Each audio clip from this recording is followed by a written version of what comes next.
தேவனுடைய வார்த்தைக்கு கடந்து செல்வோம். We'll get into the word of God. யோசுவா எழுதிய புஸ்தகம் The book of Joshua, 10ஆம் அதிகாரம் chapter 10, 16வது வசனத்திலிருந்து 19வது வசனம் முடிய நாம் வாசிக்கலாம். verses 16 to 19, please. அந்த 5 ராஜாக்களும் ஓடி போய் மக்கெதாவில் இருக்கிற ஒரு கெபியில் ஒளிந்து கொண்டார்கள். 5 ராஜாக்களும் மக்கெதாவில் இருக்கிற ஒரு கெபியில் ஒளிந்திருந்து அகப்பட்டார்கள் என்று யோசுவாவுக்கு அறிவிக்கப்பட்டது. அப்பொழுது யோசுவா பெரிய கற்களை கெபியின் வாயிலே புரட்டி அவ்விடத்தில் அவர்களை காவல் காக்க மனுஷரை வையுங்கள், நீங்களோ நில்லாமல் உங்கள் சத்துருக்களை துரத்தி அவர்களுடைய பின் படைகளை வெட்டி போடுங்கள், அவர்களை தங்கள் பட்டணங்களிலே பிரவேசிக்க ஒட்டாதிருங்கள், உங்கள் தேவனாகிய கர்த்தர் அவர்களை உங்கள் கையில் ஒப்பு கொடுத்தார் என்றான். But those 5 kings fled and hid themselves in a cave at Makkedah. And it was told Joshua, saying, the 5 kings are found hid in a cave at Makkedah. And Joshua said, roll great stones upon the mouth of the cave, and set men by it to keep them. And stay ye not, but pursue after your enemies, and smite the hindmost of them. Suffer them not to enter into their cities, for the Lord your God hath delivered them into your hand. Hallelujah. Hallelujah. இஸ்ரவேல் ஜனங்களை எகிப்திலிருந்து வழிநடத்தி கொண்டு வந்து கானான் தேசத்தை சுதந்தரிக்க பண்ணினார் கர்த்தர். The Lord brought the people of Israel out of the land of Egypt to the land of Canaan.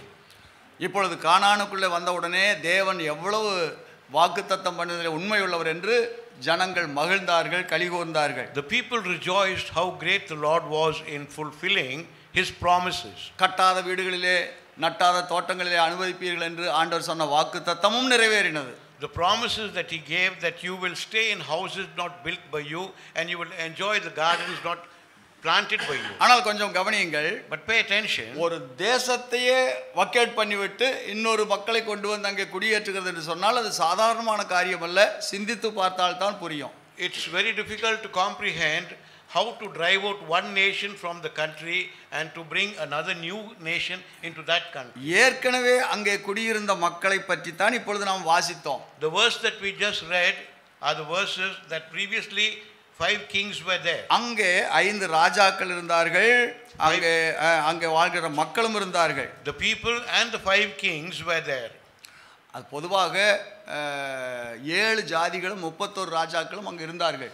There it was almost 7 nations and 31 kings. அதில் இப்பொழுது நாம் கவனிக்கிறது 5 ராஜாக்களை பற்றி பார்க்கிறோம். But now we are meditating on the 5 kings who were there. அந்த 5 ராஜாக்களும் ஒரு கெபியிலே அடைக்கப்பட்டார்கள். All the 5 kings hid themselves in a cave. இப்பொழுது அவர்களை வெட்டி கொன்று போட வேண்டும் என்கிறது மக்களுடைய அபிப்பிராயமாக இருந்தது. The people's opinion was that they should kill the kings. இப்பொழுது யோசுவா இஸ்ரவேல் ஜனங்களை வழிநடத்தி கொண்டு வந்த தானை தலைவனாக இருந்த யோசுவா அவர்களை பார்த்து சொன்ன காரியம் தான் இப்பொழுது நாம் வாசித்தோம். The verses that we read was the verses spoken by Joshua when he was leading the people of Israel. அன்றைக்கு அது சரித்திரமாக இஸ்ரவேல் ஜனங்களுக்கு நடந்தது. It was a historical event for the people of Israel in those days. ஆனால் இன்றைக்கு நமக்கு அறிவுரையாக சொல்லப்பட்டிருக்கிறது என்னவென்றால், but what we have to learn from that passage is அந்த 5 ராஜாக்களும் ஒரு கெபிக்குள்ளே அடைக்கப்பட்டிருக்கிறது போல all the 5 kings are hidden in a cave. அவர்கள்தான் இந்த இஸ்ரவேல் ஜனங்கள் கானானை சுதந்தரிக்கிறதுக்கு தடையாயிருந்தவர்கள். They were the people who were hindering the people of Israel from inheriting Canaan. இப்பொழுது நம்முடைய வாழ்க்கையிலே நாம் சமாதானத்தை, சுகத்தை, சந்தோஷத்தை அனுபவிக்கிறதுக்கு தடையாய் இருக்கிறது எதுவோ, whatever things are hindering us from enjoying, அவைகள் அந்த ராஜாக்களுக்கு ஒப்பாக சொல்லப்பட்டிருக்கிறது. they are compared to those 5 kings. சுருக்கமாய் உங்களுக்கு விளங்க வைக்க வேண்டுமானால், in a nutshell, அந்த 5 ராஜாக்களும் அவர்களுக்கு ஒரு கெபியில் அடைத்து அவர்களை வெட்டி போடுகிறதுக்கு யோசுவா தயாராக இருந்தது போல, as Joshua was prepared to kill those 5 kings hidden in the cave. என்ன கவனிங்க, pay attention. இந்த குகைக்குள்ளே 5 ராஜாக்கள் ஒளிந்து கொண்டிருக்கிறார்கள். 5 kings are hidden in this cave. நல்லா கவனிங்க, pay attention. நமது ஐம்புலன்களும் 5 ராஜாக்கள். The 5 senses in our body are 5 அவைகள் தான் நம்மை ஆண்டு கொண்டிருக்கின்றன. They are the thing that is ruling us. அவர்களால் தான் நமக்கு பிரச்சனையே வருகிறது. We are having problems because of them. கண்ணால பார்க்கிறதுனால பிரச்சனை, Looking with our eyes is a problem. காதால கேட்கிறதுனால பிரச்சனை, Hearing with our ears is a problem. மூக்கால நுகர்கிறதுனால பிரச்சனை, Smelling with our nose is a problem. வாயால பேசுகிறதுனாலே பிரச்சனை, Speaking with our mouth is a கையால் problem. தொடுகிறதுனாலே பிரச்சனை. Feeling with our hands is a problem. ஆக ஐம்புலன்களும் இந்த சரீரத்திலே அடங்கி இருக்கின்றன. All these five senses are in this body. இவைகளால் தான் நமக்கு பிரச்சனை. And we are facing problems because of that. தேவன் சுதந்திரமாக கொண்டு வந்து கானான் தேசத்தில் விட்டார். Though God has kept us independently in the land of ஆனால் அந்த Canaan, சுதந்திரத்தை அனுபவிக்க முடியாமடி எதிர்ப்பாய் இருக்கிறது என்னவென்றால் இந்த ஐந்து புலன்கள் தான், all ஐந்து these five ராஜாக்கள் தான். senses are opposing us from inheriting that independence. இந்த ஐந்து புலன்களும் ஐந்து ராஜாக்களாய் இருந்து நம்மை ஆளுகை செய்கிறது. These five senses are these five kings that is governing us or ruling us. அதை அடக்கி ஆளுகிற வேலையை தான் பரிசுத்த ஆவியானவர் நம்முடைய கையிலே கொடுத்திருக்கிறார். But the Holy Spirit has been given to us that we may have control over these five senses. ஆகையினாலே நீங்கள் இந்த காரியத்தை புரிந்து கொள்ள So வேண்டும். you must understand these things very clearly. அப்படியானால் If நாம் that is so, ஜெயங்கொண்ட ஜீவியம் செய்கிறதுக்கு For us to lead a victorious life, நமது வாழ்க்கையிலே நாம் செய்ய வேண்டியதை இந்த ஐந்து ராஜாக்களை எப்படி ஆளுகை செய்ய வேண்டும் என்று அறிய வேண்டும். we should know how to govern these five kings in our lives. முதலாவது ராஜா, First king, 1 சாமுவேல் 15ஆம் அதிகாரம் 1-2 வசனத்தை வாசிங்க. 1 Samuel chapter. இஸ்ரவேலராகிய தம்முடைய ஜனங்கள் மேல் உம்மை ராஜாவாக அபிஷேகம் பண்ணுகிறதற்கு கர்த்தர் என்னை அனுப்பினாரே. இப்போதும் கர்த்தருடைய வார்த்தைகளின் சத்தத்தை கேளும். சேனைகளின் கர்த்தர் சொல்லுகிறது என்னவென்றால், இஸ்ரவேலர் எகிப்திலிருந்து வந்தபோது அமலேக்கு அவர்களுக்கு வழிபடுத்த செய்தியை மனதிலே வைத்திருக்கிறேன். கவனியுங்கள், Pay attention. இஸ்ரவேலர் எகிப்திலிருந்து வந்து கானானை சுதந்தரிக்கிற பொழுது எதிர்த்து நின்றது யாரு? Who was the அமலேக்கியர். person who stood against the people of Israel when they came out of the land of Egypt? அமலேக்கியர். It was Amalek. அமலேக்கியன் என்று சொன்னால் மாம்சமானவன் அர்த்தம். Amalek means fleshly. அன்பானவர்களே, முதல் எதிரியே நமக்கு வெளியிருந்தில்ல, நமக்குள்ளேயே இருக்கிறான். The first opponent or the first enemy is within us. நல்லா கவனிங்க, Pay நமது attention. மாம்சமே Our flesh நமக்கு இடையூறாக அல்லது நமது மனது விரும்புகிறதுக்கு இடையூறாக தடையாக இருக்கிறது. it is a hindrance to our mind to perform what it wants to do. ஜெபம் பண்ணலாம்னு மனசுல யோசனை வருது. We have a thought in our mind that we should pray, உடம்பு ஒன்னும் ஒத்து வரல. but our physique is not permitting us to pray. 5 மணிக்கு விழிப்பானாலும் Though we get up at 5 o'clock in the morning, கொஞ்சம் பொறுத்து எழுந்துக்கலாம். a little bit later, அப்புறம் அந்த அரை மணி நேரம் ஆச்சா இன்னும் கொஞ்சம் பொறுத்து எழுந்துக்கலாம். after another half an hour, another a few minutes. சரி, இன்றைக்கு காலையில முடியல, சாயந்தரம் ஜெபம் பண்ணிக்கலாம். I couldn't pray in the morning, I'll do it in the evening. ஜெபம் தள்ளி போடப்படுகிறது. We are pushing away prayers in our life. நாம நினைக்கிறோம், We are thinking, என்ன நான் என்ன ஜெபம் வேண்டாம்னு நான் சொன்னேன், did I refuse prayer? இப்ப காலையில 5 மணிக்கு செய்யறத கொஞ்சம் தள்ளி போடுறேன், What I அவ்வளவுதான். should do in the morning at 5 o'clock, I'll just இந்த postpone it to a தள்ளி little போட்ட later. நேரம் என்ன ஆகும் தெரியுமா? அப்பதான் முக்கியமான வேலையெல்லாம் இருக்கும். Then only you will have all the important jobs. அன்பானவர்களே, நம்மை அறியாமலே நாம் இந்த மாம்சத்துக்கு இடம் கொடுத்து நமது ஜெய ஜீவியத்தை இழந்து போய் விடுகிறோம். Without our knowledge, we are giving room for flesh, and thereby we are not able to become அமலேக்கியனுக்கு overcomers. நாம் எல்லாரும் அடிமையாகி விடுகிறோம். We become slaves to Amalek. இன்னொரு விதமாய் சொன்னால் In other அமலேக்கியனை நாம் ராஜாவாக்கி விடுகிறோம். We make Amalek the king. நல்லா கவனிங்க, Pay attention. நம்ம சொல்றத நம்முடைய சரீரம் கேட்க வேணும். What we say, our body should நமது obey. மனது சொல்லுகிற பிரகாரம் நாம் செயல்பட வேண்டும். According to our mind, this body should ஆனா function. இப்ப என்ன நடக்கிறது என்று But சொன்னால், what is happening? இந்த சரீரம் சொல்றது போல நம்முடைய மனதை மாற்றிக்கொள்ள வேண்டியது இருக்கிறது. We have to alter our mind according to the body. இப்போ உங்களுக்கு புரியுதா? You will be able to understand now ஆவிக்குரிய ஜீவிதத்தில் ஏன் முன்னேற முடியவில்லை? why we are not able to progress in our spiritual ஏன் life, நாம் தேவனை பிரியப்படுத்தலாம் இருக்க why we are not முடியவில்லை? able to please God, நாம் நம்முடைய சரீரம் சொல்லுகிறதை கேட்கிறோம், because we are obeying our body. அதை ஜெயிக்க நமக்கு பலன் போதுமானதா இல்லை. We are not having enough strength to overcome that. அப்போ மாம்சம், அதான் அமலேக்கியன். அமலேக்கியன் என்று சொன்னால் மாம்சமானவன் அர்த்தம். Amalek means flesh. உங்களுக்கு புரியல. You have not understood. அமலேக்கியன் யாரு? Who is the Amalekite? லோத்துனுடைய பிள்ளைகளுக்கு தகப்பனுக்கு பிறந்த பிள்ளைகள். They were born for Lot. ஆகினாலதான் அவங்க மாம்சமானவர்கள்னு சொல்லி So they were fleshly people. அப்ப கவனியுங்கள், இந்த மாம்சத்துக்கு இடம் கொடுத்து ஆவிக்குரிய காரியத்தில் அல்லது ஆவிக்கு நாம் என்ன சொல்றது, ஆவிக்கு நாம் கீழ்ப்படியாமல் போவோமானால், if we are going to show disobedience to our spirit, நாம் அமலேக்கியன் நம்மை ஆளுகிறான்னு அர்த்தம். it means that Amalek is ruling over us. அப்படி இருக்கிற ஜீவியத்திலே வெற்றி இல்லை. In that type of a life, you cannot be an overcomer, or you நாம் cannot be a சொல்லுகிற victorious நாம் person. நினைக்கிற பிரகாரம் நாம் செயலாற்ற முடியாதமல் போனால், If you are not able to act according to our mind, நாம் நமது சரீரங்களுக்கு அடிமையாகி விட்டோம்னு அர்த்தம். that means we become slaves of the body. கலாத்தியர் 5ஆம் அதிகாரம் 24வது வசனத்தை வாசித்தால், Galatians 5:24, please. அப்போஸ்தலனாகிய பவுல் அழகாக நேர்த்தியாய் எழுதுகிறார். Paul very clearly writes there, கிறிஸ்துவின் உடையவர்கள் தங்கள் மாம்சத்தையும் அதன் ஆசை இச்சைகளையும் சிலுவையில் அறைந்திருக்கிறார்களே. they that are Christ have crucified the flesh with the affections and lusts. யாரு? Who? யாரு? Who? ஹலோ, யாரு?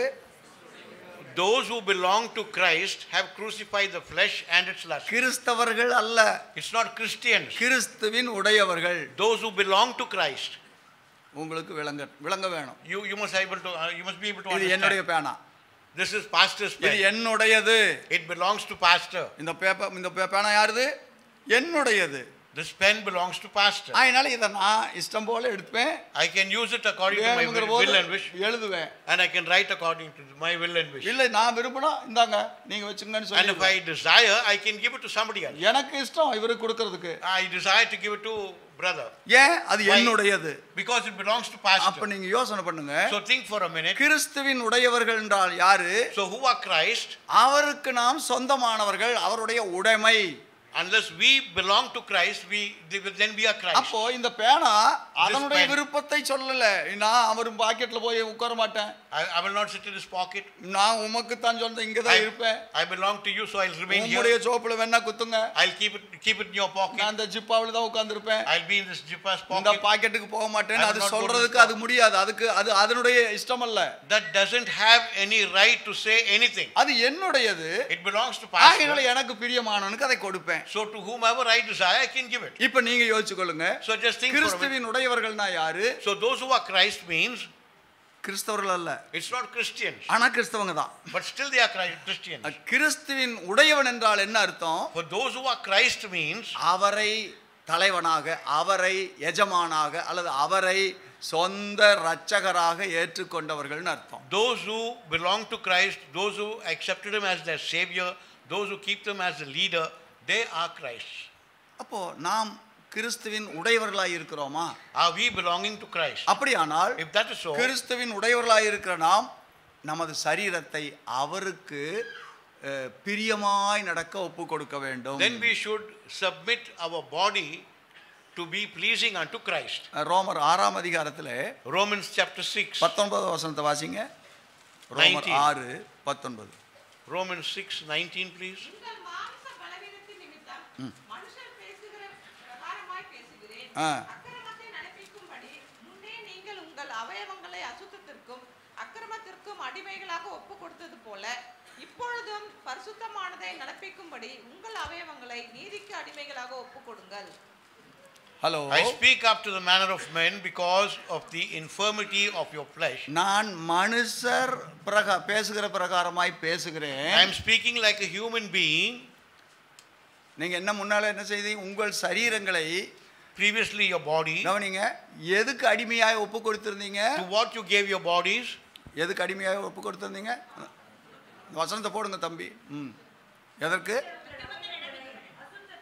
அசுத்தத்தை நடப்பிக்கிறதற்கு அடிமைகளாக ஒப்பு கொடுத்திருந்தீர்கள். You gave your bodies as slaves for filthiness. யோசிச்சு பாருங்க. Uncleanness. இங்கிலீஷ்ல It's uncleanness. you have Members yielded your members as servants அப்படினு இருக்கு. Yes, as servants. அதாவது சர்வன்ட்ஸ்னா வேலைக்காரர்கள். As servants means. ஆனா தமிழ்ல ரொம்ப ஆழமா சொல்லப்பட்டிருக்கிறது. But in Tamil it's more deeper. as எப்படி? slaves, அதாவது அடிமைகளாக ஒப்புக்கொடுங்கள். You were given as slaves. அப்படின்னு என்ன அர்த்தம்? அடிமையானவனுக்கு ஏன், எதுக்கு, வேணுமா வேண்டாமா, உனக்கு இஷ்டமா, இதெல்லாம் அவன் கேட்கவே கூடாது. There's no choice for a slave. உட்காருன்னா உட்கார வேணும், எழுந்திருன்னா எழுந்திருக்க வேணும். Sit means sit, stand means stand. அதை செய்யினா செய்ய வேணும். If to do means do. ஏன்னா அடிமைகள் விலை கொடுத்து வாங்கப்பட்டவர்கள். Because slaves are bought at a price. அந்த காலத்துல அப்படி அடிமைகளை விலை கொடுத்து வாங்கி இருந்தார்கள். In those days they bought the slaves at a price. அதனால தான் அப்படி எழுதுறார். ரோமர்களுக்கு அந்த வார்த்தை சொன்னால் தான் புரியும் என்கிறபடினாலே ரோமர்களுக்கு எழுதுறார், உங்கள் அவயவங்களை அடிமைகளாக ஒப்புக்கொடுங்கள். You give your members as slaves or servants. வேலைக்காரனா சில சமயத்தில் லீவு கூட கேட்பாங்க. Sometimes the servants will ask for leave. அப்புறம் பர்மிஷன் கேட்பாங்க. They will ask for permission. சில உரிமைகளை கூட கேட்பாங்க. They will want some liberties. ஆனால் இங்கே அடிமைகளாக உங்கள் அவயவங்களை பரிசுத்தத்திற்கு அல்லது நீதிக்கு அடிமைகளாக ஒப்புக்கொடுங்கள்ங்கறார். You have to submit your members as slaves for the body of Christ. நாம் அப்படி நமது மாம்சத்தை அர்ப்பணிப்போமானால் If we could commit our flesh to that கானானை extent, நாம் சுதந்திரமாக அனுபவிக்க முடியும். we can enjoy Canaan. கானானை நாம் சுதந்திர பூமியாக ஏற்றுக்கொள்ள We முடியும். can inherit Canaan. அந்த சுதந்திர பூமியிலே நாம் சுயாதீனத்தோடு வாழ முடியும். We can live at liberty in Canaan. இப்போ உங்களுக்கு புரியும் என்று நான் நம்புகிறேன். I do believe you're able to understand. கிறிஸ்து இயேசு சம்பாதித்து வைத்திருக்கிற நித்திய ஜீவனையும் அதற்குண்டான ஆசீர்வாதங்களையும் நாம் சம்பூர்ணமாய் அனுபவிக்க வேண்டுமானால் For us to enjoy eternal life which is purchased by உங்கள் Christ, மாம்சத்தை அடிமைகளாக ஒப்புக்கொடுங்கள். you have to submit your body or your flesh ஏன்னா- as slaves to Christ. நாம் ஜெயிக்க வேண்டிய முதலாவது ராஜாவும் இதுதான். The first king is the flesh. இஸ்ரவேல் ஜனங்கள் கானானை சுதந்தரிக்கிறதுக்கு முதலாவது ஜெயிக்க வேண்டியது அமலேக்கியர். The Amalekites had to be put under pressure. அமலேக்கியர் என்று சொன்னால் மாம்சமானவன். Flesh. Amalek means flesh. அப்போ ஆவிக்குரிய ஜீவியத்திலே நாம் வெற்றி வாழ்க்கையை காண வேண்டும் என்றால், For us to lead a victorious life in a spiritual நாம் living, ஜெய ஜீவியத்தை உடையவர்களாக இருக்க வேண்டும் என்று சொன்னால், for us to lead a victorious life, நாம் ஜெயிக்க வேண்டியது அமலேக்கியனை. we have to overcome Amalek. இரண்டாவதாக பார்ப்போம். Secondly, மத்தேயு 6ஆம் அதிகாரம் 22வது வசனத்தை வாசிப்போம். Matthew 6:22. கண்ணானது சரீரத்தின் விளக்காய் இருக்கிறது. ஆ, உன் கண் தெளிவாய் இருந்தால் உன் ஆ. சரீரம் முழுவதும் வெளிச்சமாய் இருக்கும். ஆ. உன் கண் கெட்டதாய் இருந்தால் உன் சரீரம் முழுவதும் இருளாய் இருக்கும். இப்படி உன்னில் உள்ள வெளிச்சம் இருளாய் இருந்தால் அவ்விருள் எவ்வளவு அதிகமாய் இருக்கும். சரி, கவனிங்க. Pay attention. 6:22. கண்ணானது சரீரத்தின் விளக்காய் இருக்கிறது. சரீரத்தின் விளக்காய் இருக்கிறது. The light of the body is the eye. அந்த கண் தெளிவாய் இருந்தால் உன் சரீரம் முழுவதும் வெளிச்சமாய் இருக்கும். If the eye is clear, then your full body is full of light. நல்லா கவனிங்க. நமது கண் சரீரத்துக்கு விளக்கு அப்படின்னு சொன்னா, The eye is the lamp for the body. இருளே நடக்கிற மனிதனுக்கு விளக்கு இல்லாமல் ஒன்றும் செய்ய முடியாது. A person cannot walk in the darkness. அதே போல In like manner, நமது வாழ்க்கையில கண் இல்லை என்று சொன்னால் நாம் எல்லாவற்றையும் இருண்டு போய் இருக்கிற நிலையிலே தான் பார்க்க முடியும். if we don't have sight, then we will not be able to see anything with the light. அப்போ Everything will be in darkness. பார்வை என்பது எவ்வளவு அவசியமானதுங்கிறது நமக்கு புரிகிறது. So we understand how important sight is for ஆனா us. சில பேர் இருக்கிறாங்க, But there are a few, பார்வை இருந்தாலும் even if they have sight, பார்வை அற்றவர்களைப் போல. they will walk as though they are blind. நல்லா கவனிங்க. Pay attention. யாரும் சரி, அது நான் சொல்ல நினைச்சது சொல்லலை, ஆனால் இங்கே நடந்ததை சொல்லுகிறேன். What happened here, I'm sharing with you. நம்ம திருச்சபைக்கு ஒரு ரொம்ப நாளைக்கு முன்னாலே ஒரு 5 பார்வை இல்லாத சகோதரர்கள் வந்திருந்தார்கள். 5 blind people came to our church. அவங்க எல்லாம் வெரி டேலண்டட் பர்சன்ஸ். ரொம்ப திறமைசாலிங்க. பாடுறது, பிரசங்கிக்கிறது, வசனங்களை சொல்றது எல்லாம் ரொம்ப திறமைசாலிகள். In singing, in preaching the word, அவர்கள் நல்ல சாட்சிகளை சொன்னார்கள். they shared their testimony. ஆராதனை முடிந்த உடனே அவர்களுக்கு சாப்பாடும் கொடுத்தேன். After service, we served food for them. அவர்களுக்கு காணிக்கையும் கொடுத்தேன். சந்தோஷமாக அவர்கள் ஏற்றுக்கொண்டு போனார்கள். Gave them offering and they went. போகிற பொழுது When they were going out, ஒரு தம்பி கூப்பிடுற, தம்பி என்னுடைய செருப்பு எங்கன்னு தெரியலீங்களேன்னு அந்த ஒருத்தர் கேட்குறாரு. one boy is asking, I cannot find my slippers. நம்ம பிரதர் ஒருத்தர் என்ன பண்றாரு, ஐயா இதான்னு பாருங்க, Just see if this is yours. எடுத்து அந்த செருப்பை கொடுக்குறாரு. He is giving the slippers. அவரு எப்படி அந்த செருப்பை போட்டுட்டாரு. He just put on the slippers. அப்படின்னா இல்லை, இது என்னுடைய இது இல்லை. This is not mine. அப்புறம் வேறொரு ஜோடி எடுத்து கொடுத்தாரு. They gave another pair of அதை slippers. போட்டோட இதுதான் என்னுடைய இது. He just put it on and said, this is my slippers. நல்லா கவனி. அவருக்கு என்ன இல்லை? What he has got, பார்வை இல்லை. he is not having sight. ஆனா அவருக்கு என்ன தெரியுது? But what he's able to see, தன்னுடைய feel. செருப்பு தானா தன்னுடையது அல்லவான்னு தெளிவா தெரியுது. he is able to feel and know which is his slippers. ஒரு ஊழியக்காரர் கூடத்துக்கு போயிருந்தேன். Went to a servants meeting. அந்த ஊழியக்காரர் கூடத்தை நடத்தின தேவ ஊழியக்காரர் இப்படி வந்து சொன்னாரு. The person who conducted the meeting said like this. தயவுசெய்து ஊழியக்காரர்களே, தயவுசெய்து கவனியுங்கள். Pay attention, servants of God. உங்களுக்கு நல்ல பிரியாணி ஆயத்தம் பண்ணி வைத்திருக்கிறேன். I've got lots of biryani prepared for you. அந்த பிரியாணியை நீங்கள் தாராளமாய் எவ்வளவு வேணுமோ அதெல்லாம் சாப்பிடலாம். You can have sumptuously, no need to worry. இன்றைக்கு நம்ம சமையல்காரர் ஐயா கூட ஒரு முட்டை போட்டால் நல்லா இருக்கும்னு சொன்னாரு. அதுவும் சேர்த்து தயார் பண்ண வச்சிருக்கிறேன். The cook encouraged me to put an extra. செலவு அதிகமானாலும் பரவாயில்லை, நீங்கள் திருப்தியாய் புசித்து even if it is a போகலாம். little bit expensive, I don't mind it. ஆனால் ஒரு தயவு செய்து ஒரு வேண்டுகோள், A humble request. நீங்கள் போகும் பொழுது When you're going, உங்கள் செருப்பை தான் போட்டுக்கொண்டு போகிறீர்களான்னு பார்த்து போட்டுக்கொண்டு போங்க. just check if you're putting on your own slippers.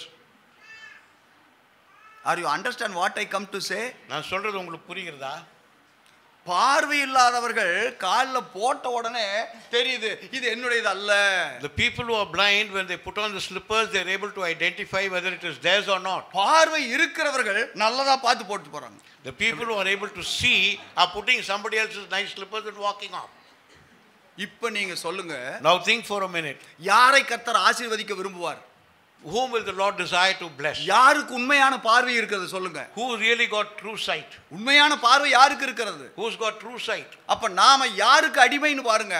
To whom are we becoming slaves? கண்ணு ரெண்டு நல்லா தான் திறந்திருக்கிறது. Our eyes are open. பார்வை இருக்கிறது. We have sight. ஆனால் பார்வை இல்லாதவர்களை போல செய்கிறோம், செயல்படுகிறோம். But our activities are like those people who don't have sight. அந்த பார்வை இல்லாதவன் தான் நமக்குள்ள அந்த அந்த அந்த அந்த அந்த மனுஷன் தான் நமக்குள்ள வந்து இருந்து கொண்டு நம்மை ஆண்டு கொண்டிருக்கிறான். That blind person is trying to govern us. உலக வேஷங்கள் நமக்குள்ள வந்து இருந்து கொண்டு, We are having the worldly fashions. உலக ஆசை நமக்குள்ள இருந்து கொண்டு, We are having the lust of the world. அடுத்தவங்க வாங்கி இருக்கிற செருப்பை நமக்கு போட்டுக்கொண்டு நம்மளதாங்கிறது போல போறோம். And we are walking off with somebody else's slippers. அப்ப நாம் ராஜாக்கள் அல்ல, We are not kings. நாம் அடிமைகளாகி விட்டோம். We are still slaves. ஏன் இன்றைக்கு நம்மிலே வெற்றி வாழ்க்கை இல்லை? Why we don't have a victorious ஏன் life? கர்த்தர் நம்மை பயன்படுத்த முடியவில்லை? Why the Lord is not able to use us? ஏன் கர்த்தர் நம்மிலே சந்தோஷப்பட Why முடியவில்லை? the Lord is not pleased with us? நமக்கு ஏன் சமாதானம் இல்லை? Why we are not having peace? நமக்கு ஏன் மன நிம்மதி இல்லை? Why we are not satisfied?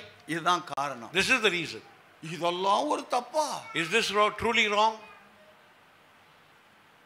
அப்படி கேட்கிறவங்களுக்கு பதில் நம்ம சொல்ல முடியாது. We cannot answer people with such questions. இதெல்லாம் ஒரு தப்பா? Is this truly wrong? அப்ப வேற எதுதான் தப்பு? So what do you want to clarify as wrong? பேங்க்ல போய் கொள்ளையடிச்சிட்டு வர்றதுதான் தப்புன்னு நினைக்கிறீங்களா? I think looting a bank will be classified as something wrong. திருடனை கேட்டா அவன் என்ன சொல்றான் தெரியுமா? Or if you ask the thief what he will நான் say, என்ன இல்லாதவங்கட்டயா போய் அடிச்சேன், இருக்கிறவங்கட்ட தானே எடுத்தேங்கறான். I just stole from the person who is having. அப்ப அவனுக்கு அவனுடைய செயல் வந்து நீதியாய் இருக்கிறது. So he is justifying his deed.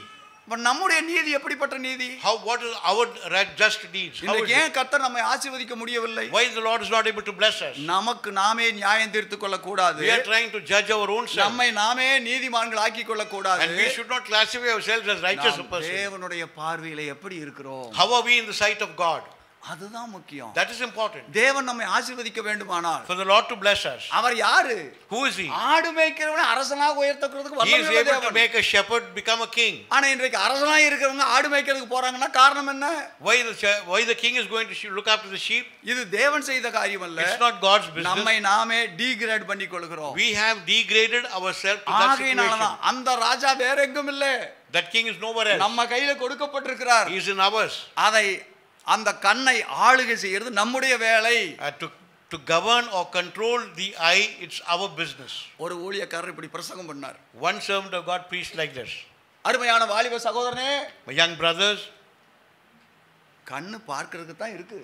God, eyes are there to see. ஆனா நீ போகும்போது When you're going, உன் கண்ணிலே ஒரு பெண் தென்பட்டால், if you look at a girl, நீ மறுபடியும் திரும்பி பார்த்தாய் என்று சொன்னால் நீ அங்கே உனக்குள்ள ஏதோ ஒரு தப்பு நடக்குதுன்னு அர்த்தம். if you're going to look at that girl for the second time, which means you're committing a sin. முதல் பார்வை எல்லாரும் பார்க்கக்கூடிய பார்வை, அதுல தவறே இல்லை, எல்லாரும் பார்க்கிறதுக்கு தான் கண்ணு. The first sight that you have is common to all. ஆனா மறுபடியும் நீ திரும்பி பார்க்கறாய் என்று சொன்னால், If you're going to turn back for the second time to have a look, நீ படம் பிடிச்சிட்ட மனசுல. போட்டோ means எடுத்துட்டேன். you've taken a picture of her. Cellphone பாக்கெட்ல தான் இருக்குது. The cell phone is in the pocket. முதல் போட்டோ எங்க எடுத்துட்ட நீ? The first photo, மனசுல எடுத்துட்ட, அதான் திரும்பி பார்க்கிறாய். because it has been captured in your mind, you're turning and looking for the second time. யோசித்துக் கொள்ளுங்கள். Think for a minute. இதே போல In like நமது manner, கண்கள் எந்த அளவுக்கு நம்மை சீர்கேடு அடைய பண்ணுகிறதுங்கிறத சிந்தித்துக் கொள்ளுங்கள். to what extent our eyes are degrading us. அப்ப நாம் பரிசுத்தம் அடைகிறதுக்கு, தேவனை பிரியப்படுத்த வேண்டுமானால், For us to please God and to become holy, நாம் உண்மையாக அதை செய்ய வேண்டும். we have to do that. கண்களிலே நாம் எதை செய்ய வேணுமோ அதை செய்ய வேணும். பார்க்கிறதுக்கு தான் கண்கள். The eyes are there to see, but what we should see, that only we should see. ஆனால் அந்த பார்வை, But our sight, நமது மனதை, நமது உள்ளான மனிதனை தீட்டுப்படுத்தக்கூடாது. it should not defile our inner personality. Samson கண்ணுக்கு பிரியமானவளை பார்த்தான். Samson had a look at the person whom he liked very much. இவள்தான் எனக்கு வேண்டும்னு கல்யாணம் பண்ணான். He wanted to marry that girl and he married her. கடைசியில் அவன் கண்ணை இழந்தவனாக, Finally he lost his eyes.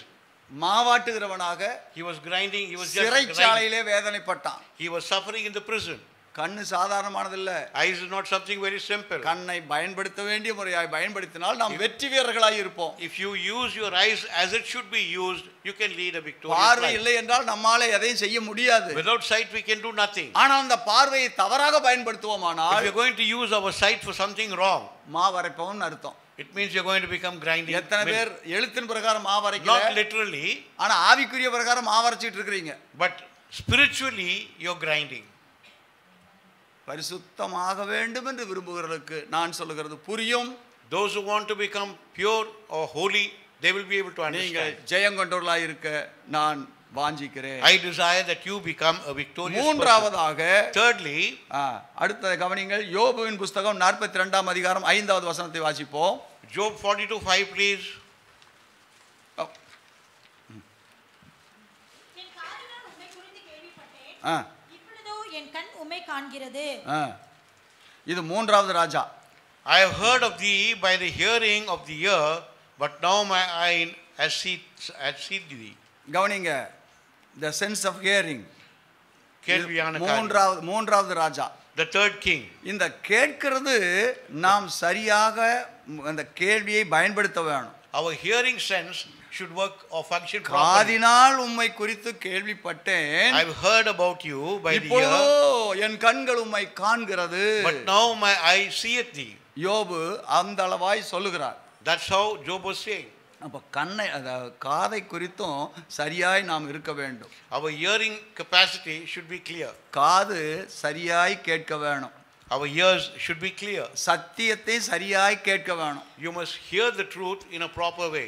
யாரிடத்துல கேட்கிறோம் என்கிறதையும் புரிந்து கேட்க So வேணும். you must be able to understand from whom you are receiving or hearing the truth. ஏவாள் என்று ஒரு ஸ்திரீ இருந்தாள். There was a woman by name Eve. அவளை தெரியாதவர்களே இருக்க மாட்டார்கள். Nobody can be without knowing her. ஆனால் But அந்த அம்மாவுக்கு அடிக்கடி வந்து விடுகிறது ஏவல்.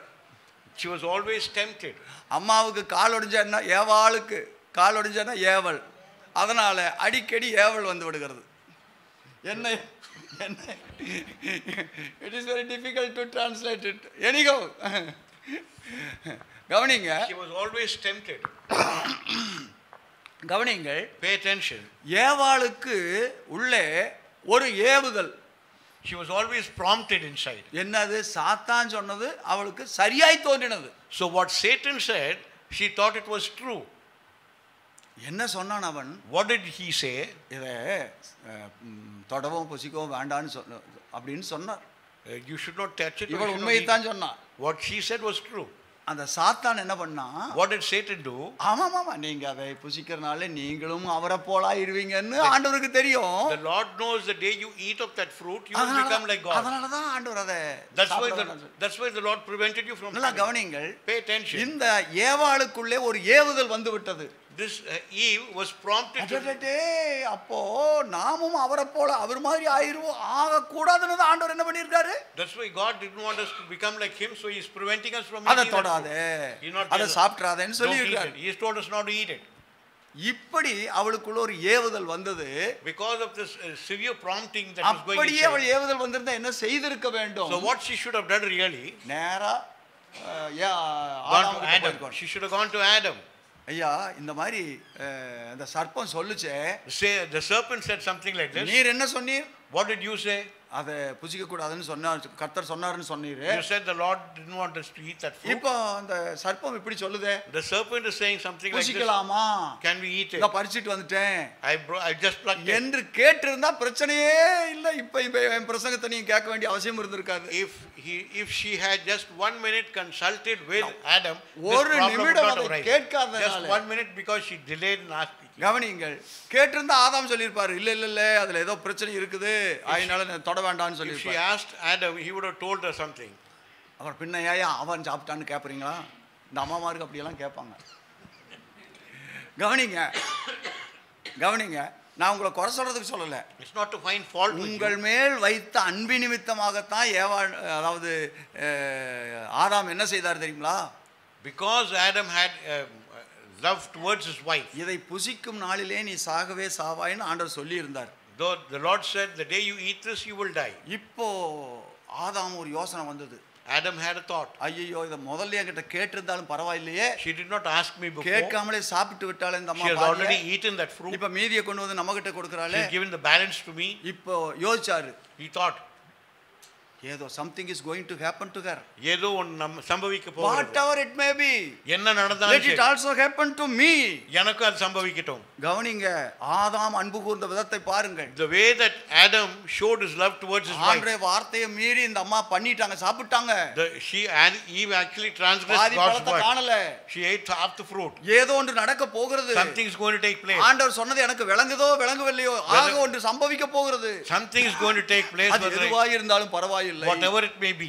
எனக்கும் அது சம்பவிக்கட்டும். Let it happen to me நான் என் also. மனைவியை பிரிந்து இருக்க முடியாது. I cannot be without N my wife. மனைவிக்கு நேரிட்டது எனக்கும் நேரிடட்டும் என்று Whatever is to happen- அன்பினாலே தான் அவர் புசித்தார். Because of the love that he had towards his wife. அவர் ஒண்ணு ஏமாந்த ஆள் இல்ல. He was not deceived. நல்லா கவனிங்க, Pay attention. தேவனுடைய சாயலாக, He was created in the image of God. தேவனுடைய ரூபத்தின்படியே, In the image of God. இன்னொரு விதமாய் சொன்னா, In other words, தேவனுக்கு உண்டாயிருந்த அறிவு ஞானமும் அவனுக்கு இருந்தது. he had the knowledge and the wisdom of God.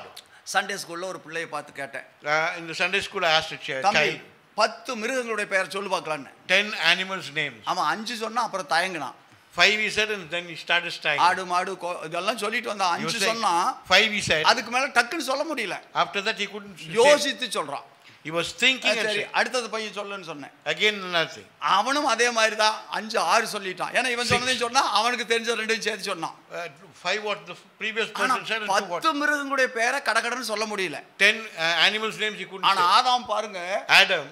ஆண்டவர் வரிசையா ஒண்ணா கொண்டுட்டு வந்துட்டு இருக்காரு. அவன் அத்தனைக்கும் பேர் வைக்கிறான். இந்த உலகத்துல இருக்கிற அத்தனை மிருகங்களுக்கு பேர் வைக்கிறான். Adam was able to give the names for all the animals. தயக்கமே இல்லை. There was no our hesitation. எவ்வளவு பெரிய ஞானம் உள்ளவர் அறிந்திருக்கான். So what a wise person he must ஏன்னா have been. ஆண்டவருடைய முதல் சிருஷ்டிப்பாச்சே. He is the first creation of God.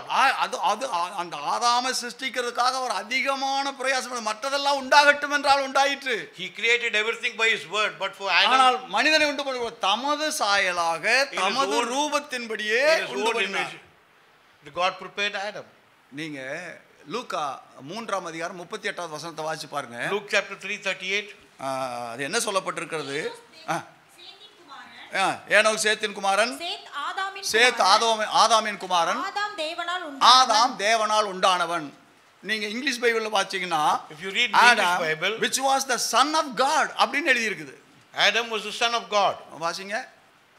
those who are having English Bible. This was the son of Enos, which Ah. was the son of Seth, which Ah. was the son of Adam.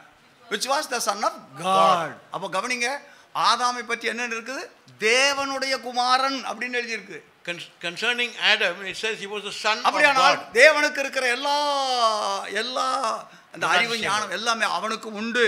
So what all the characteristics of God, Adam அவன் was தேவனுடைய possessing. Kumaran எனப்பட்டான். He was considered as the son of God. தமிழ்ல தேவனால் உண்டானவன் எழுதி இருக்கு. Then Tamil says created by God. ஆனால் இங்கிலீஷ்ல தேவனுடைய குமாரன் என்று எழுதப்பட்டிருக்கிறது. He was the son of God. ஆகையினாலே அவன் அவ்வளவு ஞானம் பெற்றவனா இருந்தான். So he was having that much wisdom. ஆக கவனிங்க, Pay attention. சாத்தான் சொன்ன காரியத்தை கேட்டதினாலே Because he heard what Satan said. யாருக்கு செவி கொடுக்க வேண்டும், to whom he should pay attention யாருடைய to. வார்த்தைகளுக்கு நாம் செவி கொடுக்க கூடாது என்கிறதை அறிந்து கொள்கிற ஞானம் ஏவாளுக்கு இல்லாதனாலே தான் இந்த பிரச்சனைகள் எல்லாம் Because Eve did not have the knowledge of discerning between good and evil, she took this decision. இன்றைக்கு கவனிங்கள், நமக்கு இருக்கிற பிரச்சனையை கேட்க வேண்டியதை கேட்க வேண்டிய முறையாய் கேட்காமல் போகிறது. Because we are not hearing as we should hear.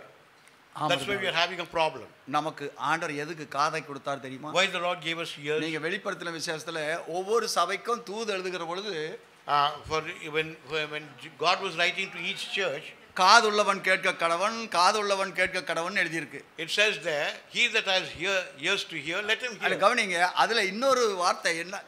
கேட்கிறதுக்கு காதுள்ளவன் கேட்க கடவன். Those that have ears to hear, let them hear. காது எல்லாருக்கும் இருக்குது. Everybody's got ears. கேட்கிறதுக்கு காதுள்ளவன் ஏன் சொல்லி இருக்கு? But you need to hear something.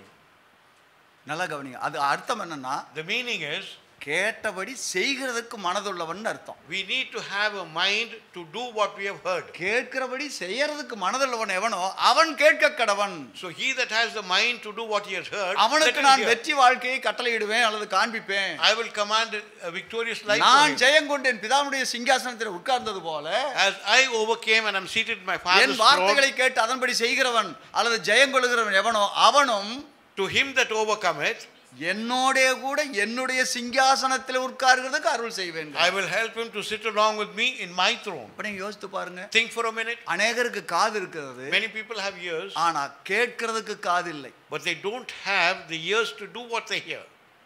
உங்களுக்கு விளங்குகிறது என்று நான் நம்புகிறேன். I do believe you are able to understand. அன்பானவர்களே, Dear people, இந்த ராஜா This காது ராஜாவாயிட்டாவே this king was the ears. நாம கேட்க மாட்டோம், சொல்றத கேட்க மாட்டோம். We will not hear what he says. ஆனால் நாம் கேட்கிறதை செயல்படுத்துகிற அறிவு நமக்கு We இருக்குமானால், need to have the knowledge to Trani. execute what we hear. திராணி நமக்கு இருக்குமானால் If we could have the capacity to do what we நாம் have heard, ராஜாவாய் இருப்போம். then we will be the king. அவர்களை ஆளுகிறவர்களாய் இருப்போம். We will be able to govern them. நம்முடைய காதை கேட்கிறதை நாம் ஆளுகை செய்ய வேணும். We will be able to govern what we hear. Hallelujah. Hallelujah. அதாவது ஒரு சபையில் ஒரு பெண்ணை பற்றி ஒரு ஒரு தப்பு நடந்த, அந்த பொண்ணு ஒரு தப்பு நடந்துருச்சுன்னு வைங்க. Something went wrong in a church with a girl.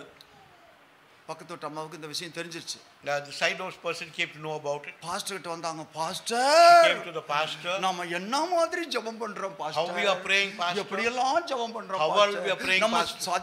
நம்ம சர்ச்சுக்கு பேரே பூர்ண சுவிசேஷ எழுப்புதல் சபை The pastor. name of our church is Full Gospel இப்படி Revival நடந்துருச்சே Church. Pastor. Can this happen like that? Pastor இப்படி நடந்துருச்சே. Something happened like this. நடந்துருச்சு. What else happened has happened. நம்ம கர்த்தர் கிருபை அவங்களுக்கு தயவு செய்வோம், அந்த பெண்ணுக்கும் ஆண்டவர் கிருபை இரக்கம் செய்யணும்னு ஜெபம் பண்ணுவோம். We'll pray that the Lord should show mercy for the girl. Pastor, நம்ம பேரு என்ன பேரு pastor? The name of our நம்ம church. பூர்ண சுவிசேஷ Oh, எழுப்புதல் Full சபை Gospel அல்லவா? Revival Church. ஐயோ, மற்றவங்க கேட்டா என்ன If சொல்லுவாங்க others pastor? hear, what will happen? Sister, உங்களுக்கு Sister, தெரியுமா? do you know? பிரதர், உங்களுக்கு தெரியுமா? Brother, do you know? இப்படிப்பட்ட ஊரெல்லாம் சொல்லிட்டு வந்தாங்க. She just went and did something out of the way by telling all the people.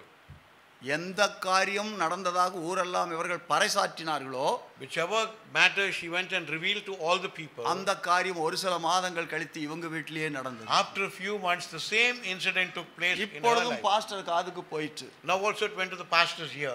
நம்ம சர்ச்சில் நடந்ததுன்னு நீங்க தப்பா No, நினைச்சுக்காதீங்க. don't mistake that it happened in my church. Only for example I said it. இப்பவும் அந்த சிஸ்டரை பார்த்தாங்க. என்ன சிஸ்டர்? What happened, sister? ஏன் தலை குனிஞ்சு இருக்குது? Why you're putting your head down? என்ன பாஸ்டர் பண்ணுவேன்? I don't know what to do, pastor. ஏன் இப்ப போய் சொல்றீங்க தானே எல்லாத்துக்கிட்டையும்? Now you can go and tell all the people. இப்பவும் அந்த சபை பூர்ண சுவிசேஷ எழுப்புதல் சபை தானே. The church's name has not changed. It's the same Full Gospel Revival கவனிங்கள், Church. உன்னை நீ நேசிக்கிறது போல பிறனையும் நேசிப்பாயாகங்கிறது தான் பிரதான கட்டளை. The second command, or the most important command, love அப்ப thyself, நம்ம love your neighbor as thyself. நம்ம காதுல கேட்கிற காரியத்தை எப்படி எடுத்துக்க வேண்டும்? So what we hear with the ears, how we should take it. ஆண்டவரே, இந்த மகளுக்கு இரக்கம் செய்யும். Have mercy on that இந்த girl. காரியம் இனி யாருக்கும் தெரிய வர வேண்டாம். It should not come to இது be known தெரிய to வந்தா anybody. மற்றவங்களும் அதை பின்பற்றுறதுக்கு சாதகமாயிருமே ஆண்டவரே. And the people will follow suit with her. தயவு செய்து அந்த மகளுடைய வாழ்க்கையை மாற்றும். Just change that girl's life. இனி ஒருபோது ஒரு காரியம் அந்த மாதிரி நடந்துடக்கூடாது. Another incident should not happen like this. சபையும் பரிசுத்தமா இருக்க வேணும். The church should be holy. சபையார் பரிசுத்தமா இருக்க வேணும். People of the church எங்கள் should be holy. வாலிபர்கள் பரிசுத்தமா இருக்க Our வேணும். youth should be holy. எங்க கன்னியர் பரிசுத்தமா இருக்க வேணும். Your girls should be என்று holy. ஜெபம் பண்ணி இருந்தால் If you had prayed in this fashion, இவங்க வீட்டுல அந்த காரியம் நடக்குமா? this thing would not have happened. தேவன் அதுக்கு அனுமதிப்பாரா? Do you think the Lord would have permitted இன்றைக்கு it? என்னன்னா மற்றவர்களுக்கு நடக்கிற பொழுது அதை பிரஸ்தாபப்படுத்தி விடுகிறோம். When something happens to others, we want to propagate that. காரணம் என்ன? The reason is அந்த காது ராஜாவுக்கு நாம் எல்லாம் அடிமைகளாயிட்டோம். because we have become slaves to the king that's ears. அந்த காது ராஜாவை நாம் கெபியில போட்டு அடைச்சிருக்கிறோம்ங்கறத மறந்துட்டோம். We forgot that we put that king in the cave and shut him up. அந்த கெபிக்குள்ளே கிடக்கிறவனுக்கு நாம் உயிர் கொடுக்க கூடாது. We should not give life to that person who's in the cave. நீங்க வாசி பார்த்தீங்கன்னா அவர்களை கொண்டு வந்து யோசுவாவின் புத்தகம் 10ஆம் அதிகாரம் 24வது வசனத்தை வாசிங்க. Joshua 10:24.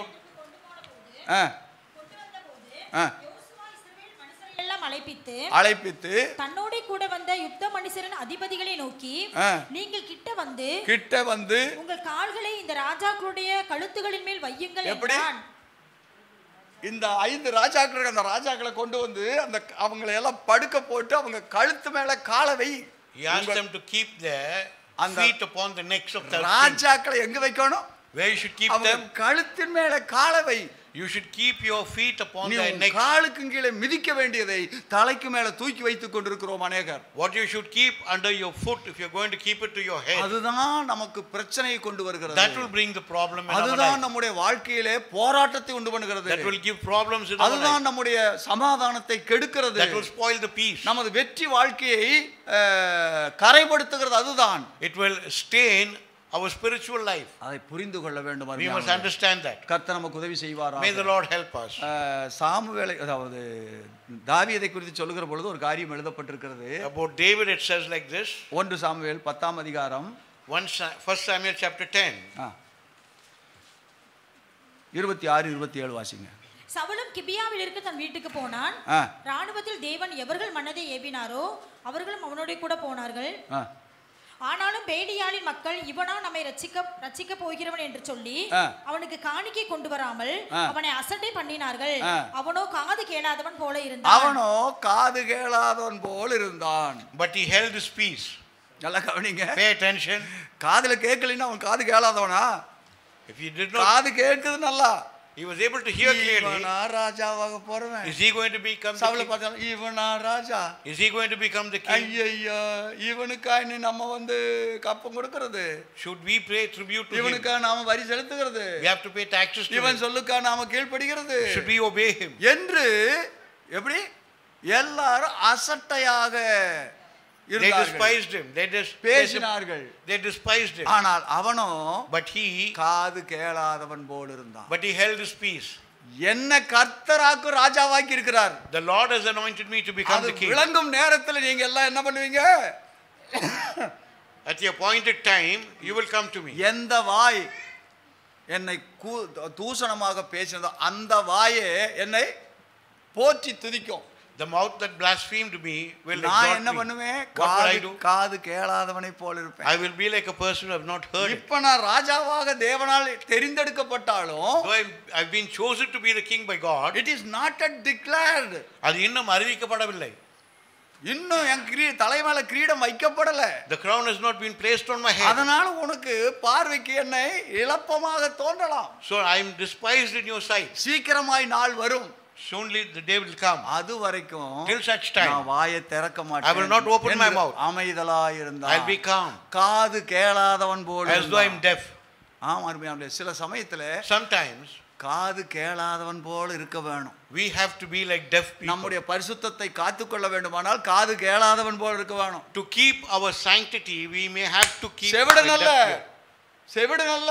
we are not deaf. எனக்கும் காது கேக்குது. I can hear. சொல்றது விளங்குது. I am able to understand. என்ன பேசுறாங்கன்னு தெரியுது. I know what they are speaking. but காது கேளாதவன் போல இருக்கு. I will have to behave like a deaf person. உங்கள் பரிசுத்தத்தை நீங்கள் காத்துக்கொள்ள வேண்டுமானால் to hold on to your sanctity or your purity, சில காரியங்கள் உங்க காதுக்கு வருகிற பொழுது கேளாதவன் போல இருக்க வேண்டும். when you hear a few things you have to be சில பேர் ஏதாவது ஒரு பிரச்சனை கிடைச்சிட்டா போதும். some people if they get the problem மெல்லுன்னு மென்னு they keep on chewing. இந்த chewing ன்னு சொன்னாங்க பாத்தீங்களா? அது மாதிரி என்ன பண்ணுவாங்க தெரியுமா? they keep on chewing and chewing and chewing. இந்த ஜவ்வு முட்டாய்ன்னு சொல்லுவாங்க. முன்னால எல்லாம் பம்பாய் முட்டாய். Bubble gum. உங்களுக்கு நாங்க சின்ன பையனா இருக்கும்போது இந்த பம்பாய் மிட்டாய்னு ஒன்று வித்து தான். ஒரு தடியில் அதை மேலே வச்சுக்குவான், வருவான், ஊர் ஊராக வருவான். கவனிங்க, நம்ம காசு கொடுத்து வாங்கினா அதை அது என்ன பண்ணுவான் தெரியுமா? நீங்கள் என்ன இல்லை நீங்கள் என்ன மாதிரி கேட்குறீங்களோ அது மாதிரி பண்ணி கொடுப்பான்.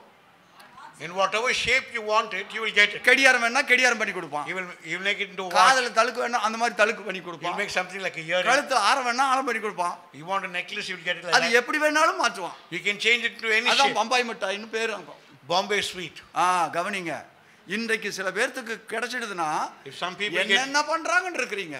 They'll do what they want to do. காது மூக்கு கண்ணு எல்லாமே வச்சு they will decorate it so beautifully. ராஜாவாக்கிடுறாங்க, they make it a king. இல்லைன்னா அடிமை ஆக்கிடுறாங்க, they make him a slave, வேலைக்காரன் ஆக்கிடுறாங்க, make him a servant, வேலைக்காரி ஆக்கிடுறாங்க, servant girl. ஐயோ மிருகமும் ஆக்கிடுறாங்க. they make him an animal in the end.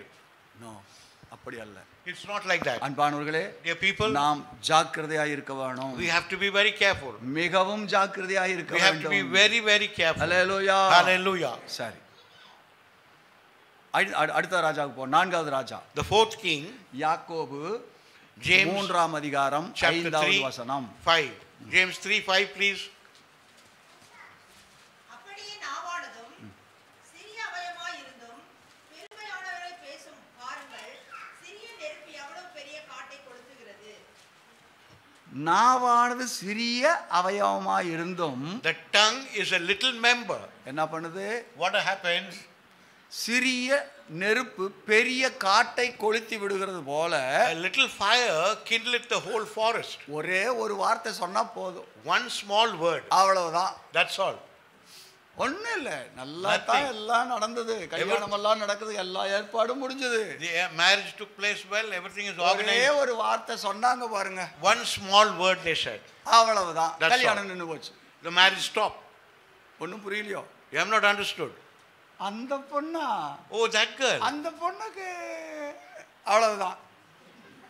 if they are going to have a question mark regarding that girl, ஆயத்தம் பண்ணின கல்யாணம் நின்னு போச்சு. the prepared marriage will stop. நாவு எப்படிப்பட்டது? the tongue, இது நெருப்பு. it's fire. இந்த நெருப்பு என்ன பண்ணுது? what does it do?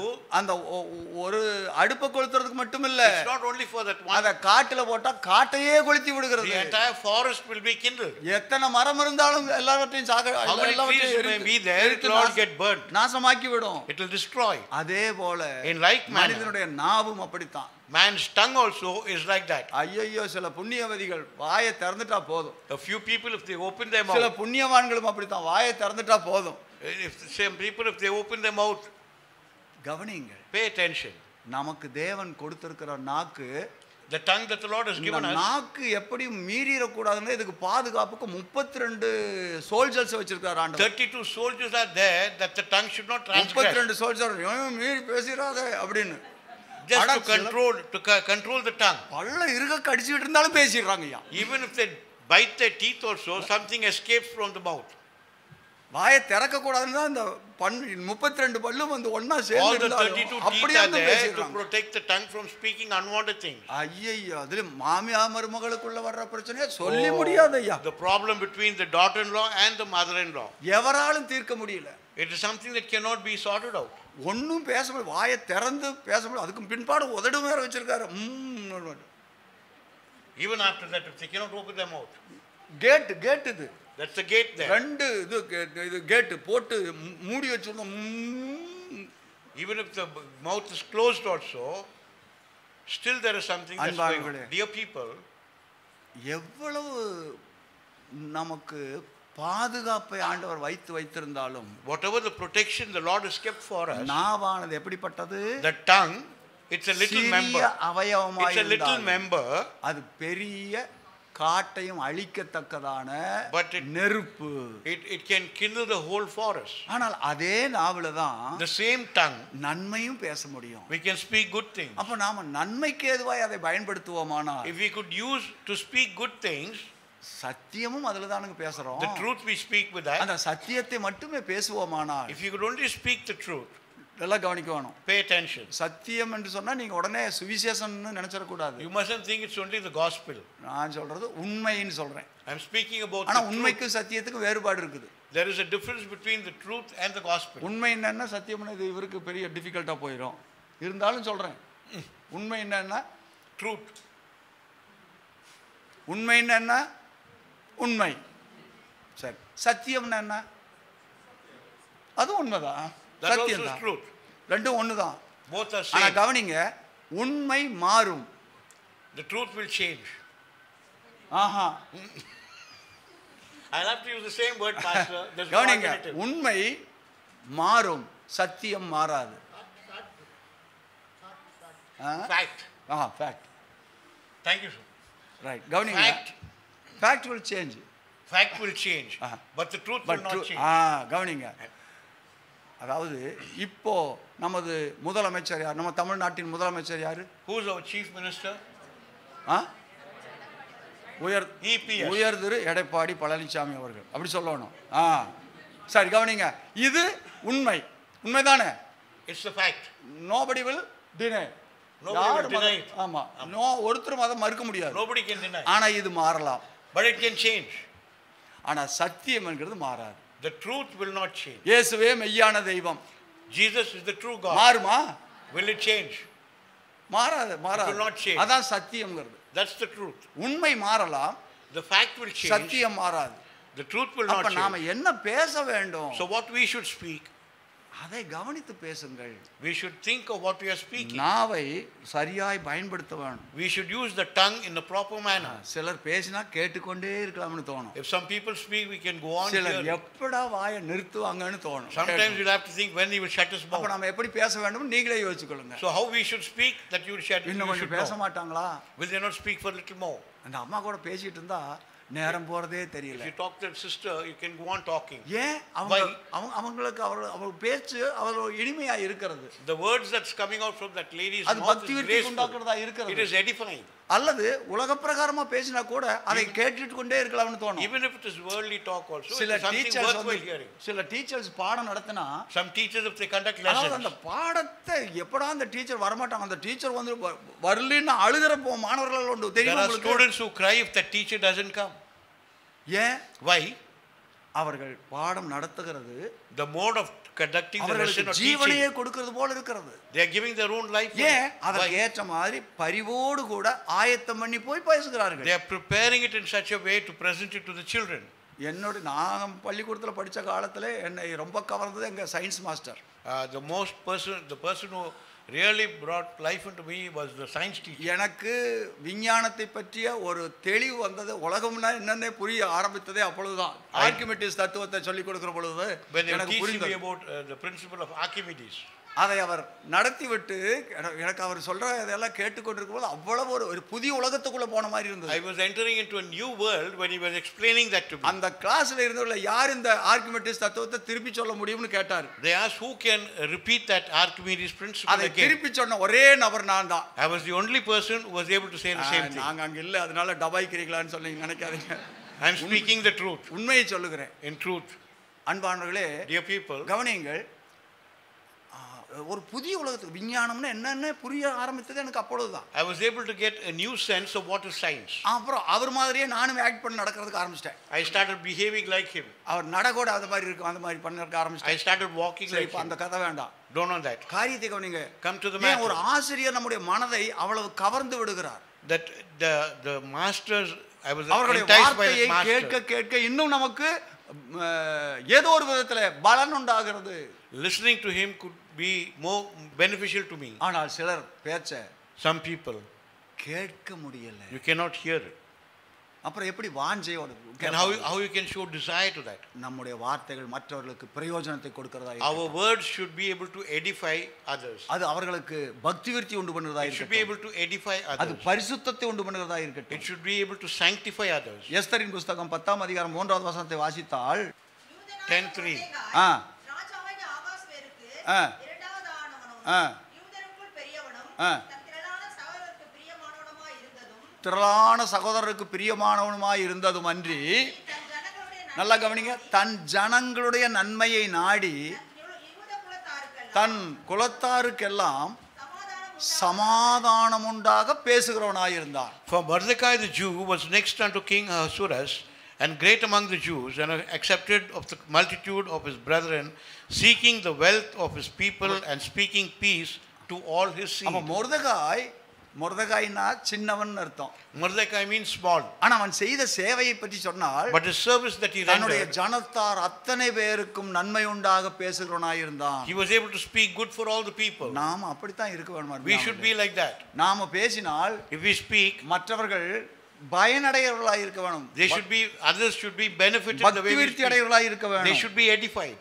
நாம் அப்படி பேசுகிறது நமக்கு கனத்தையும் மகிமையும் கொண்டு If வரும். we speak in that fashion, it will bring honor and glory to us. யாக்கோபு 1:26 வாசிப்போமானால் James நாவை 1:26. அடக்காதவனுடைய பக்தி வீண் என்று சொல்லப்பட்டிருக்கிறது. He that does not control his tongue, his religion is vain. சரி, எப்படியோ உங்களுக்கு இந்த நாவை பற்றி நீ அதிகமா சொல்ல வேண்டிய I அவசியம் don't இல்லை. want to get more about this tongue. உங்கள் நாவு உங்களுடைய கண்ட்ரோலுக்குள்ளே தான் You இருக்கிறது. should be able to control your tongue. நீங்கள் நினைத்தால் தான் அது Unless you செயல்படும். take control of it, you will be able to sort it out. நீங்கள் விரும்பினகிற பிரகாரம் தான் அது செயல்படும். It should act according to your அது desire. உங்களுடைய கண்ட்ரோலுக்குள்ளே தான் It இருக்கிறது. must come within your control. அதை நன்மை செய்ய மற்றவர்களுக்கு பிரயோஜனம் உண்டாக It பயன்படுத்துங்கள். must be useful to others. கடைசியாக Finally, மூக்கு, the nose, அது 5வது ராஜா.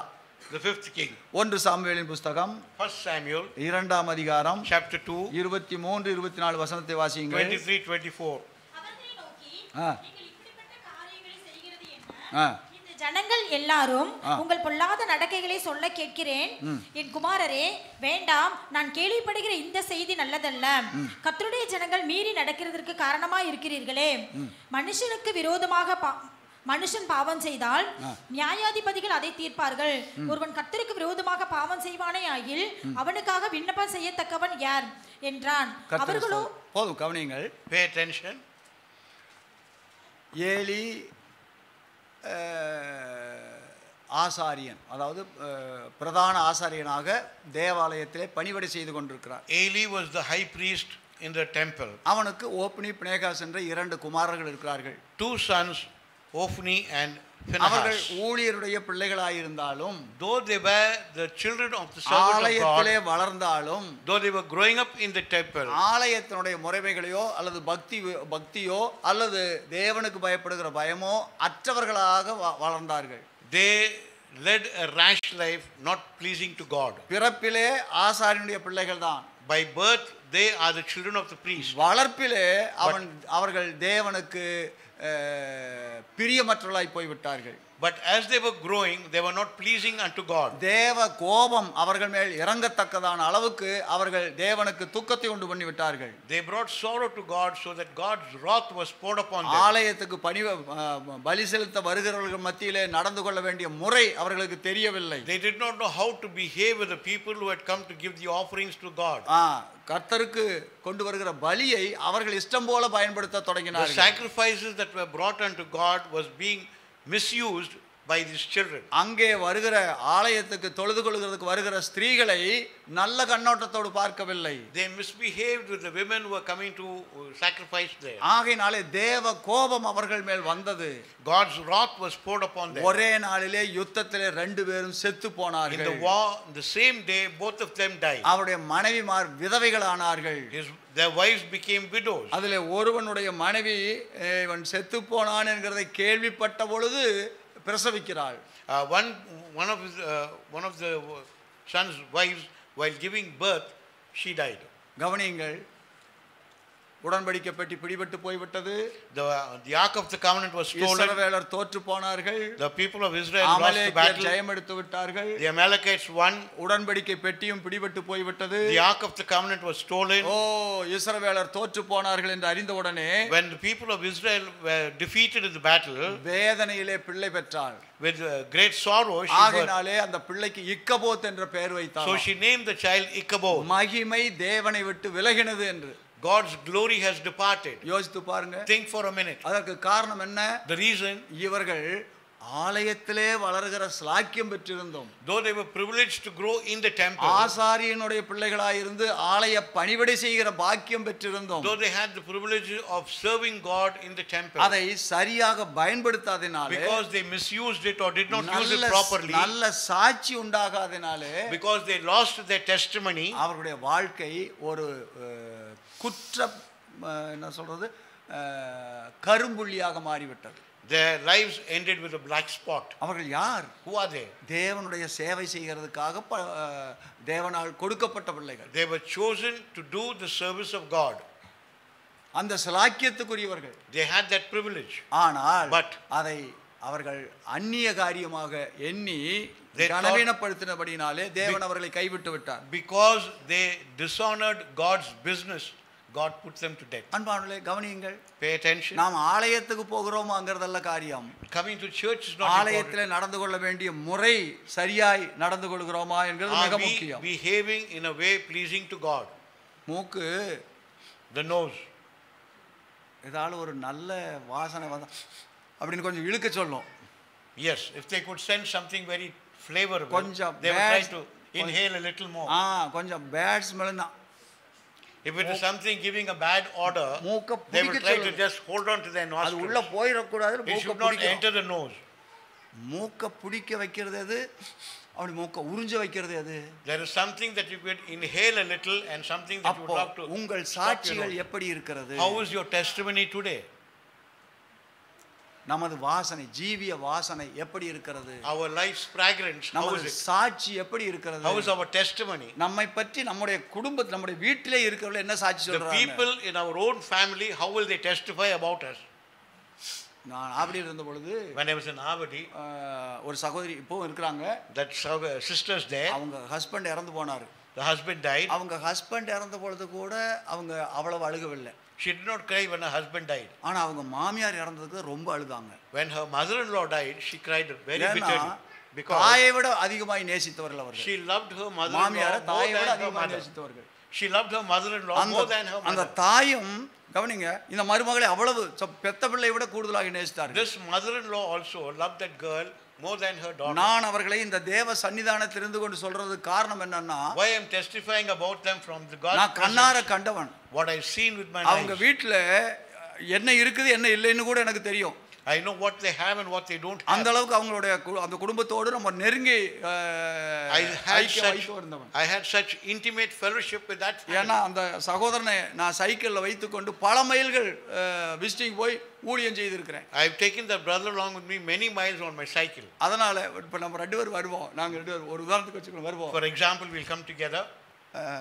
பிரதருக்கு காப்பி போட்டு ரொம்ப தூரம் எண்ணெயை வச்சுட்டு அவர் சைக்கிளில் சுமந்துட்டு வந்தார். அவருக்கு கொஞ்சம் காப்பி போட்டு கொடு. Just give some coffee for him. உண்மையை சொன்னால் காப்பி போடுறதுக்கு ஒன்றுமே இருக்காது. There won't be any there to give coffee. அந்த அம்மா சிரிச்சுட்டே சொல்லுவாங்க, She will say, நான் பாஸ்டருக்கு கொடுத்துக்கிறேன். I'll give pastor.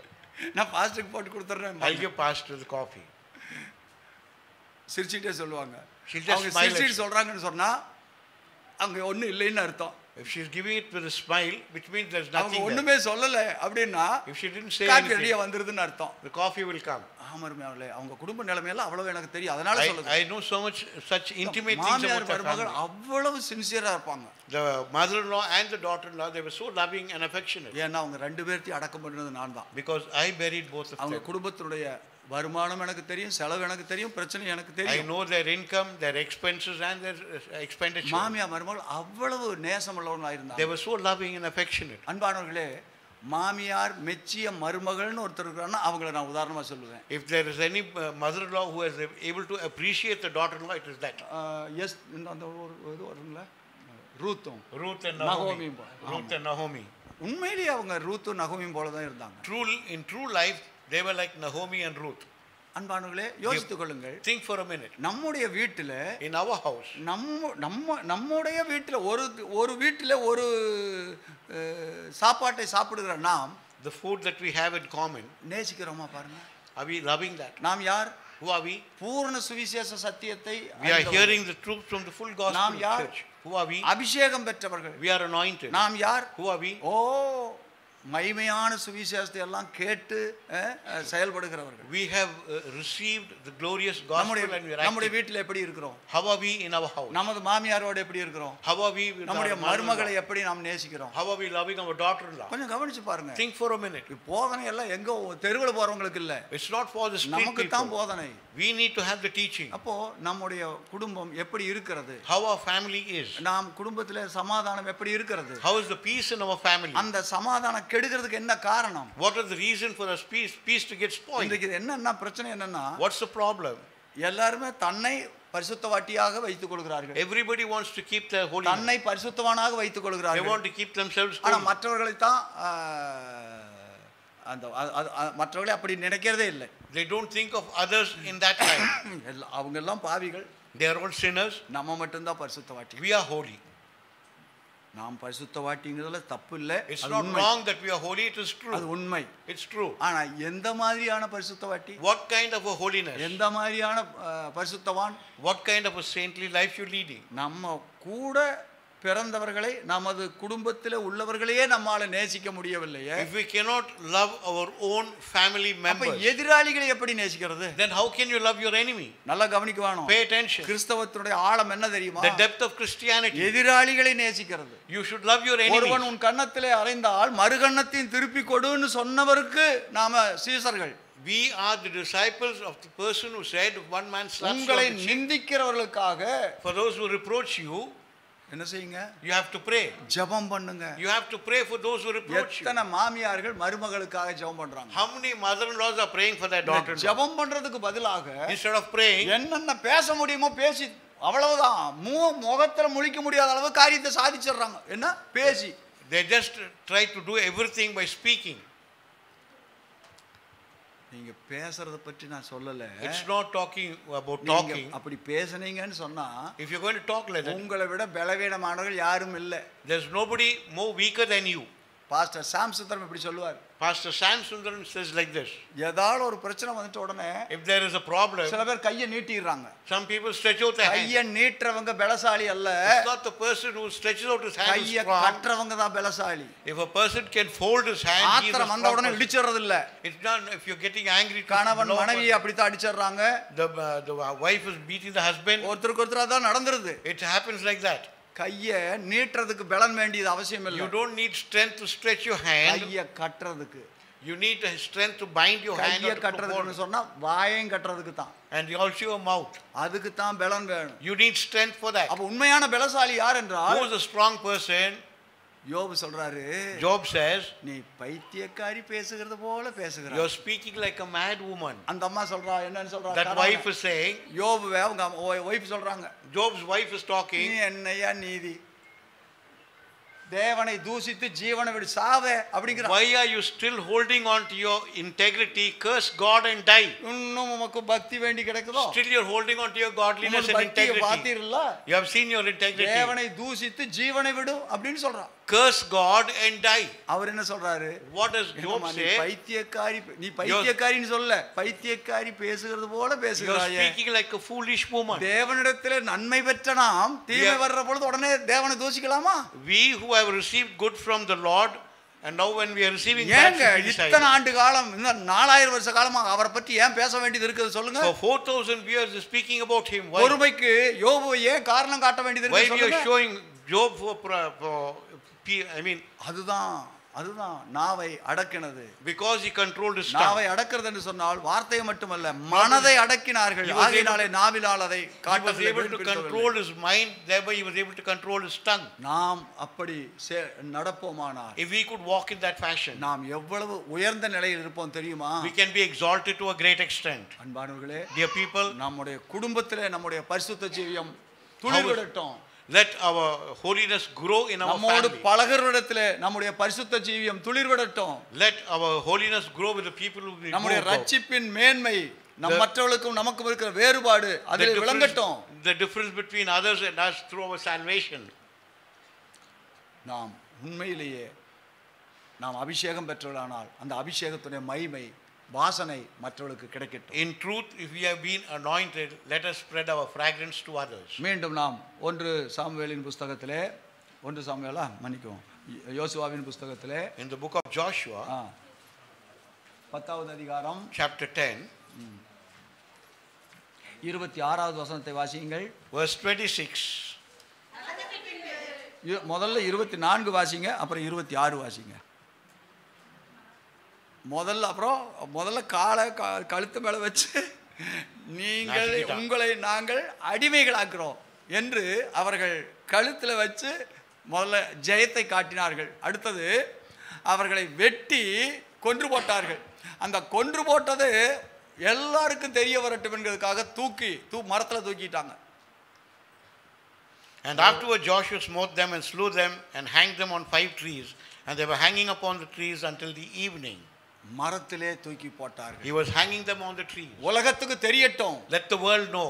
இந்த 5 ராஜாக்களும் எங்களுக்கு எதிராக வந்தார்கள். All these 5 kings came against அவர்களை us. நாங்கள் இப்பொழுது கொன்று தூக்கி போட்டு விட்டோம். We have killed them and hung them. தூக்கி போட்டு விட்டோம், தூக்கி வீசி எறிஞ்சிட்டல. It is not throwing them away. எல்லாருக்கும் அடையாளமா இருக்கட்டும் என்று தூக்கிலே தொங்க வைத்திருக்கிறோம். That they may be a sign to others. He made them hang on the trees. அப்புறம் என்ன செய்தாங்களா? சூரியன் அஸ்தமிக்கிற வேளையிலே 27 வாசிங்க. சூரியன் அஸ்தமிக்கிற வேளையிலே யோசுவா அவர்களை மரங்களில் இருந்து இறக்க கட்டளையிட்டான். அவர்கள் ஒளித்துக் கொண்டிருந்த கெபியிலே அவர்களை போட்டு இந்நாள் வரைக்கும் இருக்கிறபடி பெரிய கற்களை கெபியின் வாயிலே தொங்கிட்டு இருந்ததுன்னா நாரி மற்ற எல்லாத்துக்கும் இடைஞ்சல் உண்டு பண்ணிரும். ஆயினால கொண்டு வந்து எடுத்து இறக்கி என்ன பண்ணாங்க? கெபியில போட்டு கெபியை அடைத்து விட்டார். They threw them back into the cave and put the stones over them. அப்ப நீங்களும் நானும் You and me. 5 ராஜாக்களின் ஜெயம் கொண்டவர்களாக இருக்க வேண்டும். We should overcome these 5 kings. இந்த 5 ராஜாக்கள் யாரு? Who are these 5 kings? ஐம்புலன்கள். The 5 senses. கண்ணு, காது, மூக்கு, வாய், இந்த சரீரமாகிய 5 ராஜாக்கள். All these 5 things are 5 kings. அவைகள் நம்மை ஆளுவார்களானால் if they control us, நமது வாழ்க்கை தோல்வி, our life will be defeated. அவைகளை நாம் ஆளுவோமானால் if we could govern நமது them, வாழ்க்கை ஜெயம். we will lead a victorious life. அவர்கள் கழுத்திலே கால்களை வைத்ததோடு we must keep our feet on their necks. தூக்கிலே தொங்க வைத்ததோடு not only hanging them, அவர்களை கெபியிலே போட்டு அடக்கம் பண்ணி விட்டார்கள். we have to throw them into the cave and bury them. இப்பொழுது இஸ்ரவேல் ஜனங்கள் கானான் தேசத்தை சுதந்தரிக்கிறதுக்கு தடையே இல்லை. there was no hindrance for them to inherit Canaan. தேவ சமாதானம் அவர்களை ஆண்டு கொண்டது. God's peace governed them. தெய்வீக கரம் அவர்களை நடத்தினது. divine hand led them. அவர்கள் கட்டாத வீடுகளிலே குடியிருந்தார்கள். they stayed in houses built not by them. தோட்டங்களையும் துறவுகளையும் அனுபவித்தார்கள். they enjoyed wells not dug by them and vineyards not planted by them. எதிர்ப்பு காட்டுகிறவர்களே இல்லை. there was no opposition for them. கானான் அவர்களுக்கு சுதந்திரமாயிற்று. Canaan became an inherited land for them. அப்படியே நித்திய கானானும் நமக்கு சுதந்திரமாக வேண்டுமானால், for us to inherit the heavenly Canaan, நமக்கு எதிராளியாய் இருக்கிற இந்த 5 ராஜாக்களை நாம் அதாவது அவர்களை அழிப்போம்.